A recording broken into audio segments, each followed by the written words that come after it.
Afternoon, Kent House. I hope you're all well. I have just got back from a fun day at school teaching some of the children of key worker parents. I've been waiting all day to read the next couple of chapters for this book to you, so I'm very excited. So I'm going to continue with chapter 12. So chapter 12. At break, Iggy hangs out with some older boys, although I don't think they like him much because I heard them mocking his accent once when he wasn't there. Anyway, after lunch I was walking through the east playground and there was a group, mainly boys, some girls, gathered in the top corner. I recognised one or two of them as being Iggy's so-called friends. I heard Iggy's voice say, "Ladies and gentlemen, behold the mighty power of the death ray." There was a long pause.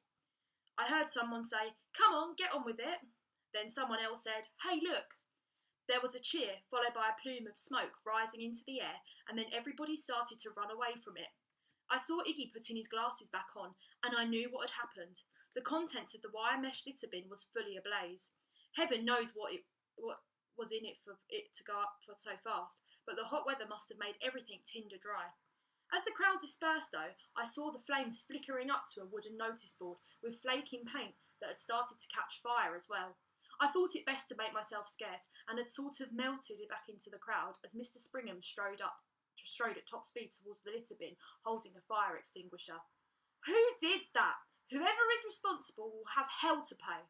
Nadia got her revenge by telling everyone about Iggy's death ray and how he had used it to set fire to the litter bin. It soon reached the ears of the teachers. It earned him another suspension from school, plus detentions and letters home for everyone who had watched and encouraged him. Of course, they were all furious about this, and I don't think it did Iggy's already fragile popularity any good at all. And Iggy, I didn't see him much after that, even though we live in the same village. I mean, we've never exactly been besties anyway, but Mum and Dad were hardly going to encourage me to hang out with him now, were they? Then shortly before Christmas, Tammy and I saw Iggy down by the jetty, and he had brought a chicken with him, like a live one. Tammy had declared that it was the annual final of Stones in the Lake. Best of 5 games, loser buys the winner a muffin from the school tuck shop. It was 2 games each, and it was all down to my last throw. I drew my arm back, determined to win this one, and as I threw with all my strength, I heard the shout, "Susie!" and it put me right off. I knew before my stone hit the water that I had lost, and I swung round angrily to see who had shouted. Tammy was giggling like mad. "Who was—" I began, and then I saw Iggy emerge from the path, followed by a small, ginger-coloured chicken. He was putting the chicken down, then walking away, and the chicken was staying put, just like a dog. Then he called, "Susie, come," and the chicken got up and hopped over to him. Tammy said, "Aw," like it was a cute kitten. Iggy saw us watching and came over. I was still cross about losing at Stones in the lake, and I tutted quietly. "Chickens," he said, "cleverer than you think. You know, Susie, sit." The chicken stopped and crouched down. Tammy gasped and gave a little clap. "Where did you get him?" I said warily. "Her," Iggy corrected. "My dad says I should have something to look after, you know, to make me responsible. He said he looked after chickens when he was in rehab." He added air quotes with his fingers and seemed completely unembarrassed about his dad. As if. Anyway, I rescued her from old Tommy Natras, who didn't want her because she only lays teeny tiny eggs, don't you, Susie? Susie looked up at the mention of her name, just like a dog does. Tammy and I both laughed, and Tammy squeezed my arm and said, "Oh, that's so cute," in a squeaky voice, and then hummed her favourite song, the Chicken Hop, all the way home. That evening, Mam had made chicken pie for tea. Tam said she wasn't hungry.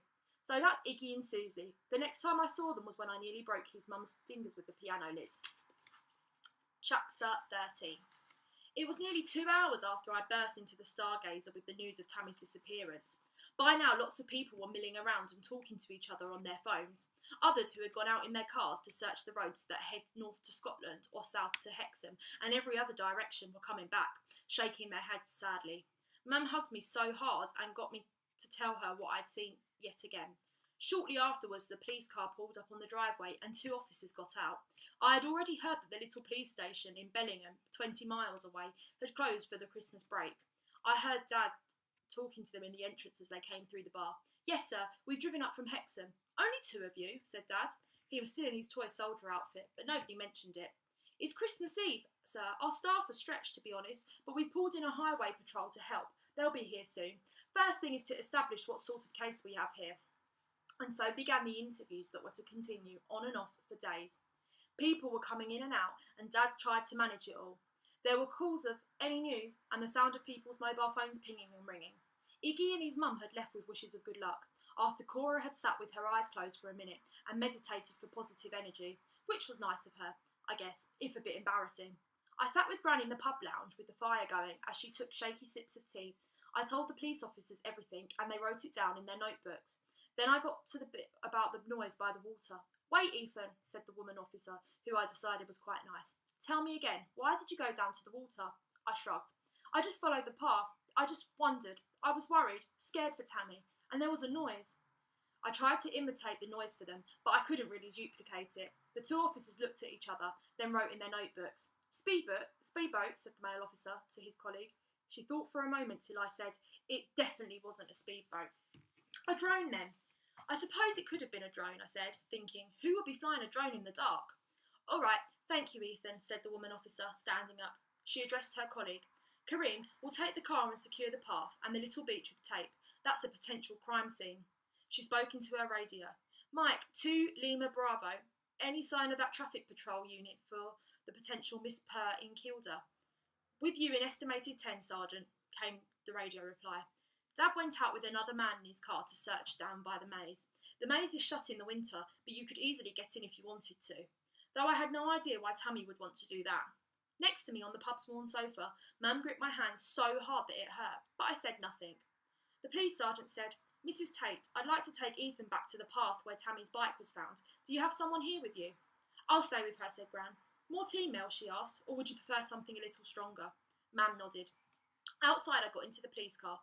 A few minutes later, and we were bumping around along the road that I had cycled along earlier. A group of people were standing by the overgrown entrance to the path, and the sergeant got out of the car and walked towards them. "Thank you, everybody. Kindly move away. We are securing this area for evidence. Please do not touch anything." "Too late for that, Sarge," said the policeman. He pointed to a man with a short white beard and a green camouflage jacket who was holding on to Tammy's bike. "Please put that down, sir. We may need to collect fingerprints or other evidence." The man put it down roughly and it clattered on the ground. I wanted to say, "Hey, be careful," but people were already firing questions at the sergeant. "Any news, officer? Are there more police arriving? Will there be a search of the area?" The sergeant tried her best to ignore them politely, and then the two officers led me down the dark path, each of them holding a torch to light the way. But before we made it down to the little beach, a loud and angry snarling around sound made us stop in our tracks. Then we heard the rustling undergrowth and footsteps running towards us, and another bark. "Sheba, Sheba," came an angry voice from ahead of us, but it was too late and the dog stopped in front of us, growling. I shrank back behind the policeman, but he was shrinking back too. The sergeant stood her ground and shouted into the darkness, "Call your dog off, this is the police." From the shadows, a man appeared, the same man who had been holding Tammy's bicycle, yelling, "Sheba, come! Sheba, Sheba, Sheba, come!" Eventually, the dog stopped growling and turned and joined the man. We all seemed to breathe out at the same time. "Sorry about that," said the man. "She's a bit—" The sergeant interrupted him. "Will you put that dog on a lead, please, sir?" she said sharply. When the man hesitated, she added, "Now, please." It was a big German shepherd with a scar on its face and a patchy tail, and it sat while the man attached a length of string around its collar. I knew the man, sort of, Jeff something or other. He's the security guard at the observatory on the top moor. He comes into the pub sometimes with another man who is his son. "Any news about the lass?" said Jeff. We came down here to look for her. We had emerged on the little beach where Jeff's son was standing smoking a cigarette. I was still keeping a wary eye on the dog who was pulling on her string lead. "No, sir," said the younger officer, "and this is now a secure area. We'll have to ask you to leave and not to touch anything." He took out his notepad. "May I ask your names, please?" The man who had been smoking threw his cigarette butt into the water, where it landed with a little hiss. He exhaled a plume of smoke and said, "Why do you need our names?" The sergeant looked at him quizzically. "Just routine, sir. Is there a problem?" Jeff shot his son a glance and said, "No problem at all, officer. We're happy to help. My name is Geoffrey Mackay. Geoffrey. Stop it, Sheba. This is also Geoffrey Mackay, Jr." He carried on giving his details, and I moved away a few metres along the shore towards a rickety wooden jetty that extended a few metres over the water.